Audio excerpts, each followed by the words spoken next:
दोस्तों नमस्कार।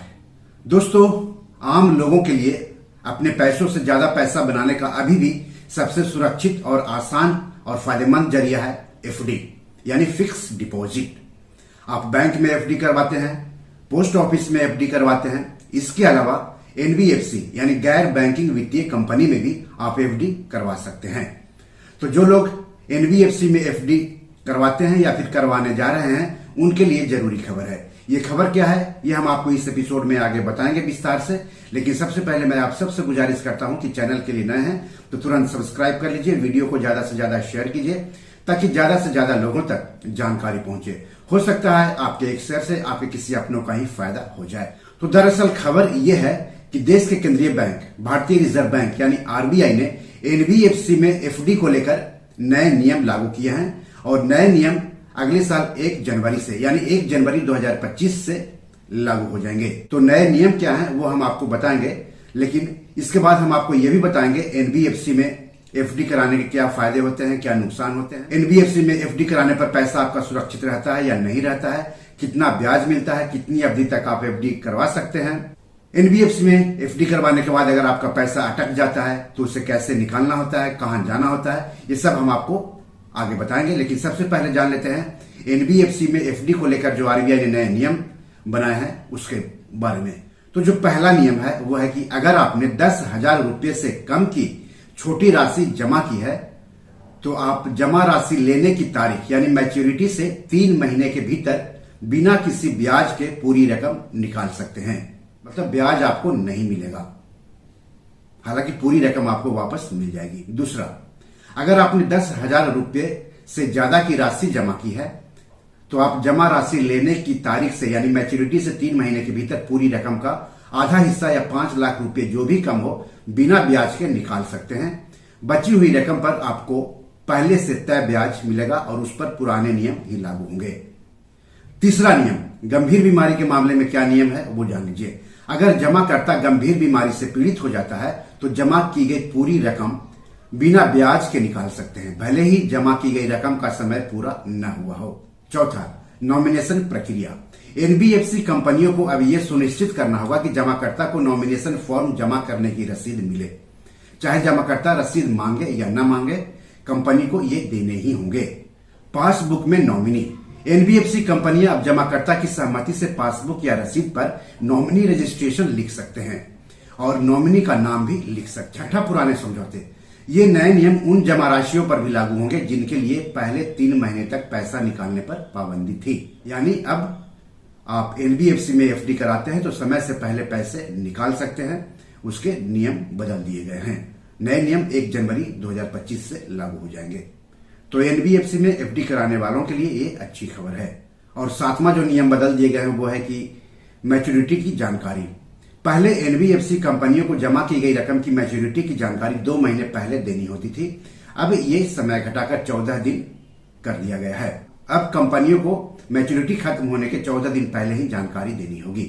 दोस्तों, एनबीएफसी में एफडी को लेकर नए नियम तो आप जान गए, एनबीएफसी के बारे में कुछ और जानकारी ले लीजिए। वैसे तो एनबीएफसी कई तरह की होती है, जैसे एसेट फाइनेंस कंपनी, निवेश कंपनी, ऋण कंपनी, अवसंरचना वित्त कंपनी, इंफ्रास्ट्रक्चर डेट फंड, गैर बैंकिंग वित्तीय कंपनी, माइक्रो फाइनेंस संस्थान, प्रणालीगत रूप से महत्वपूर्ण कोर निवेश कंपनी वगैरह। लेकिन जमा राशि स्वीकार करने वाली एनबीएफसी इन सबसे थोड़ा अलग होती है। सभी एनबीएफसी को जनता की जमा राशि स्वीकार करने की मंजूरी नहीं मिलती है। केवल वही एनबीएफसी जनता की जमा राशि स्वीकार कर सकती है जिनको इसके लिए भारतीय रिजर्व बैंक यानी आरबीआई से मंजूरी मिली होती है। इस वीडियो के डिस्क्रिप्शन में आपको उन एनबीएफसी की लिस्ट मिल जाएगी जिनको आरबीआई ने पब्लिक की जमा राशि स्वीकार करने की मंजूरी दी है यानी लाइसेंस दिया है। जब भी आप कहीं पर एफडी कराते हैं तो सबसे पहले ये देख लें कि वहां पर ब्याज कितना मिल रहा है। तो फिलहाल एनबीएफसी द्वारा दी जाने वाली अधिकतम ब्याज दर 12.5% है। ब्याज का भुगतान या चक्रवृद्धि ब्याज मासिक अवधि से कम नहीं हो सकता है। एनबीएफसी को कम से कम 12 महीने और अधिक से अधिक 60 महीने की अवधि के लिए सार्वजनिक जमा स्वीकार या नवीनीकृत करने की अनुमति है।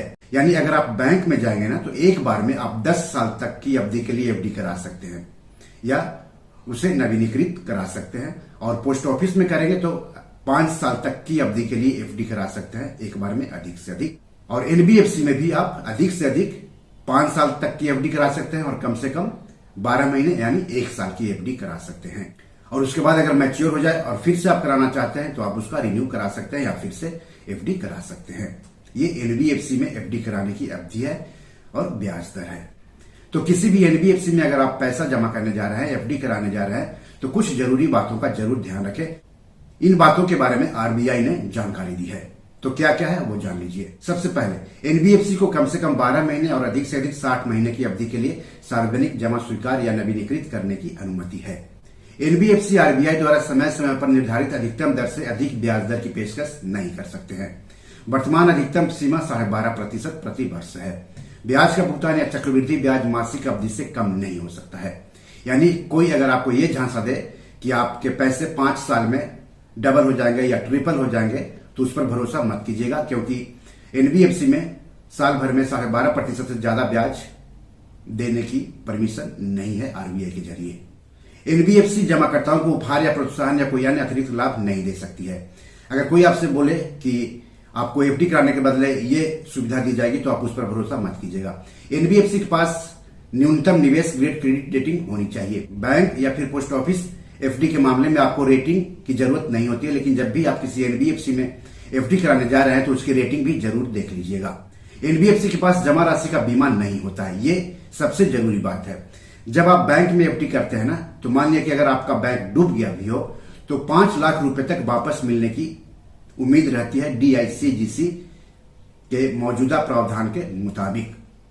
या फिर पोस्ट ऑफिस में एफडी करते हैं तो पूरे के पूरे पैसे आपको वापस मिलने की उम्मीद रहती है। लेकिन एनबीएफसी में अगर आप पैसे जमा कर रहे हैं तो ये ध्यान रखें कि अगर एनबीएफसी वो डूब गई, बंद हो गई, तो हो सकता है आपके पूरे पैसे डूब जाए, आपके पूरे पैसे वापस ना मिले। तो ये पहले ही आरबीआई सफाई दे रहा है। एनबीएफसी द्वारा जमा राशि के पुनर्भुगतान की गारंटी आरबीआई द्वारा नहीं दी जाती है। यानी आरबीआई भी इसकी गारंटी नहीं लेता है कि आप अगर किसी एनबीएफसी में पैसे लगा रहे हैं तो पूरी तरह से सेफ ही है। जमा राशि के लिए अनुरोध करने वाली कंपनी द्वारा जारी किए गए आवेदन पत्र में कंपनी के बारे में कुछ अनिवार्य खुलासे किए जाने चाहिए। जमाकर्ता को कंपनी के पास जमा की गई प्रत्येक राशि के लिए उचित रसीद पर जोर देना चाहिए। रसीद पर कंपनी द्वारा अधिकृत अधिकारी द्वारा विधिवत हस्ताक्षर होना चाहिए और उसमें जमा की तारीख, जमाकर्ता का नाम, शब्दों और अंकों में राशि, देय ब्याज दर, परिपक्वता तिथि और राशि का उल्लेख होना चाहिए। ये जब भी आप किसी एनबीएफसी में पैसा जमा करें तो इसका ध्यान रखें। एनबीएफसी की ओर से सार्वजनिक जमा राशि एकत्र करने वाले दलालों या एजेंटों आदि के मामले में जमाकर्ताओं को यह सुनिश्चित कर लेना चाहिए कि दलाल या एजेंट एनबीएफसी द्वारा विधिवत प्राधिकृत है। यानी अनधिकृत एजेंट या दलाल के चक्कर में मत फंसे। अगर कोई दलाल या एजेंट आपसे संपर्क कर रहा है किसी भी एनबीएफसी में पैसा लगाने के लिए, तो पहले ये कंफर्म कर लें कि वो दलाल या एजेंट उसी एनबीएफसी द्वारा अधिकृत है या नहीं है। ये ग्राहक के ऊपर आरबीआई ने छोड़ दिया है। जमाकर्ता को यह ध्यान में रखना चाहिए कि सार्वजनिक जमा असुरक्षित है और एनबीएफसी के जमाकर्ताओं को जमा बीमा सुरक्षा उपलब्ध नहीं है। यानी पैसे की वापसी की कोई गारंटी नहीं है अगर आप एनबीएफसी में पैसा जमा कर रहे हैं तब। इस बात का ध्यान रखें। भारतीय रिजर्व बैंक कंपनी की वित्तीय सुदृढ़ता या कंपनी द्वारा दिए गए किसी भी कथन या अभ्यावेदन या व्यक्त किए गए विचारों की सत्यता और कंपनी द्वारा जमा राशियों के पुनर्भुगतान या देयताओं के निर्वहन के संबंध में वर्तमान स्थिति के बारे में कोई जिम्मेदारी या गारंटी स्वीकार नहीं करता है। यानी जो आरबीआई है, जो केंद्रीय बैंक है देश का, वो सिर्फ लाइसेंस देता है एनबीएफसी को जमा राशि स्वीकार करने की। इसके अलावा कंपनी कैसी है इसके लिए वो कोई जिम्मेदारी नहीं लेता है। यानी सारी जिम्मेदारी उस एनबीएफसी में पैसे जमा करने वालों के ऊपर ही रहेगी। कहीं पर भी पैसा लगाने से पहले ये सोच लेना चाहिए कि जहां पर आप पैसा लगाने जा रहे हैं क्या वहां आपका पैसा पूरी तरह सुरक्षित रहेगा। तो एनबीएफसी में पैसा लगाने वालों के मन में भी सवाल उठना चाहिए कि क्या आरबीआई एनबीएफसी द्वारा एकत्रित जमा की वापसी की गारंटी देता है। तो इसके जवाब में आरबीआई कहता है कि नहीं, रिजर्व बैंक एनबीएफसी द्वारा जमा की गई राशि के पुनर्भुगतान की गारंटी नहीं देता है, भले ही उन्हें जमा राशि एकत्रित करने के लिए अधिकृत किया गया हो। इसलिए निवेशकों और जमाकर्ताओं को एनबीएफसी के पास जमा करते समय सोच समझकर निर्णय लेना चाहिए। एनबीएफसी में पैसा जमा करने वालों के मन में एक और सवाल उठना चाहिए, यदि कोई एनबीएफसी जमा राशि के पुनर्भुगतान में चूक करता है तो जमाकर्ता क्या कार्रवाई कर सकते हैं। तो इसके जवाब में आरबीआई क्या कहता है वो जान लीजिए।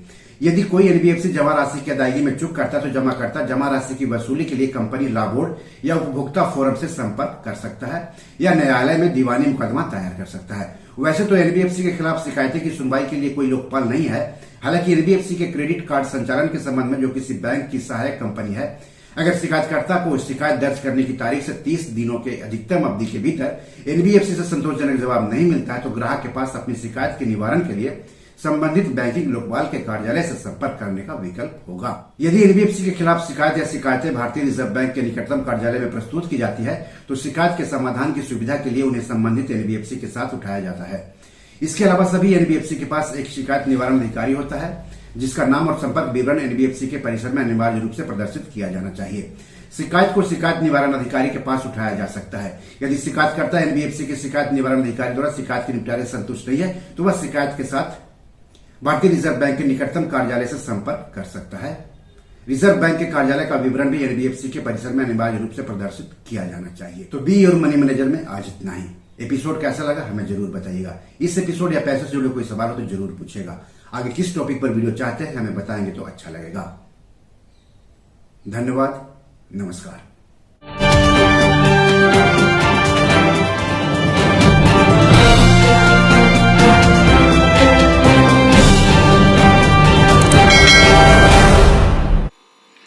दोस्तों, ये मेरी 7 किताब है जो कि amazon.com पर पब्लिश है। आप इसे डाउनलोड करके पढ़ सकते हैं। इन किताबों के लिंक्स इस वीडियो के डिस्क्रिप्शन में दिए हुए हैं। इन 7 किताबों में से 5 किताब मनी मैनेजमेंट पर है, यानी पैसा निवेश करके अधिक पैसा कैसे कमाएं पर आधारित है।